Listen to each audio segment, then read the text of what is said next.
ప్రేక్షకులందరికీ నమస్కారం అండి. చాలామంది ఒక మాట మాట్లాడుతుంటారు, వాయువ్య మూత అంటే ఏంటి? సో చాలామంది ఏం మాట్లాడతారంటే ఇంటి లోపల పూర్తి వాయువ్యంలో మెట్లు పెట్టినా, లేదంటే ఇక్కడ లోపల ఏమైనా టాయిలెట్ కట్టినా, లేదంటే ఒక రూమ్ లాగా కట్టినా దానిని వాయువ్య మూత అంటారు.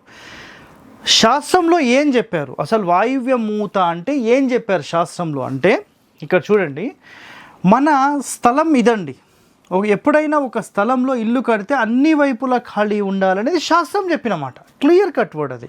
బట్ కొంతమంది మాకు స్థలం లేదు, మాకు జాగా సరిపోవట్లేదు, మాకు రూమ్లు సరిపోతలేదు అనే మాటలు మాట్లాడి ఈ స్థలం మొత్తంలో చూడండి, దక్షిణంలో ఖాళీ, దాని తర్వాత తూర్పులో ఖాళీ పెట్టి పూర్తి ఇల్లు వాయువ్యాన్ని జరిపి అసలు ఉత్తరంలో దాని తర్వాత పడమరలో ఖాళీ లేకుండా ఇలా ఇల్లు కడతారు. అది పెద్ద దోషం అండి, గుర్తుపెట్టుకోండి. ఇలా ఎప్పుడు కట్టొద్దు, ఇబ్బంది పడొద్దు. ఓకే, థ్యాంక్ యూ అండి.